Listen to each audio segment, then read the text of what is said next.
bersama Radit Simatrial. Oke, perkenalkan aku Raditya Arya Prawira, mahasiswa tingkat 2 di Teknik Material semester 3 dengan NIM 1372348. Saksikan video berikut ini.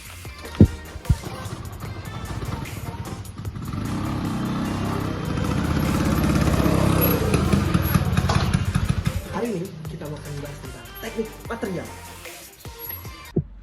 Halo, hari ini kita akan membahas tentang teknik material. Apa sih yang pertama kali kalian bayangkan tentang teknik material? Apakah kalian membayangkan toko material? Oh, tentu tidak. Di teknik material, kita akan belajar tentang apa yang namanya tetrahedral material, seperti yang ada pada di sini.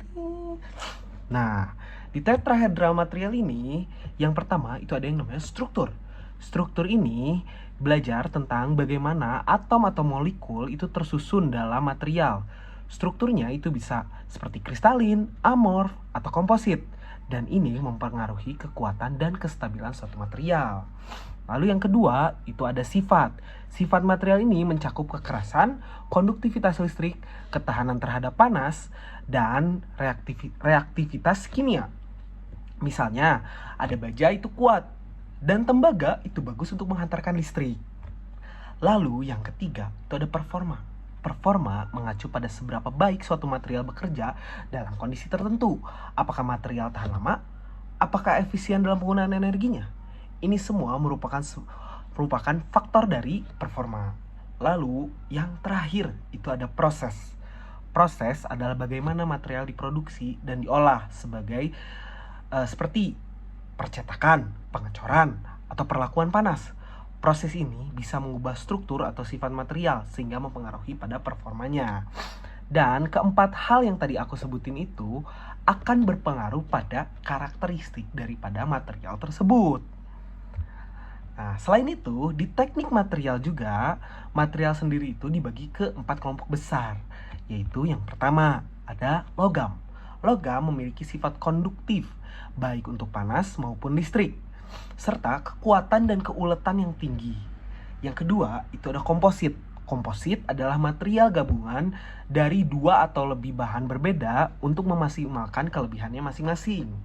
Yang ketiga, itu ada polimer. Polimer adalah rantai panjang molekul yang memberikan fleksibilitas tinggi, ringan, dan isolasi termal atau listrik. Yang terakhir itu ada keramik. Keramik adalah material non-logam yang sangat keras, tahan panas, dan tahan korosi. Namun keramik itu cenderung rapuh.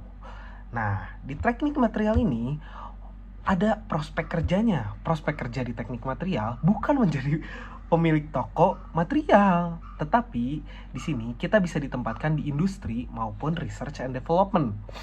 Di bidang industrinya pun kita bisa ditempatkan di bidang industri otomotif, oil and gas, ataupun manufaktur.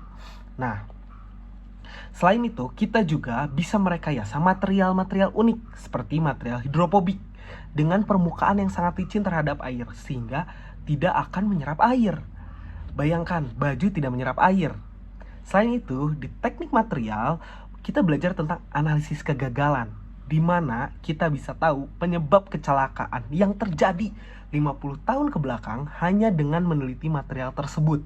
Salah satu contohnya adalah kecelakaan Titanic. Gimana nih? Teknik material sangat menarik, bukan?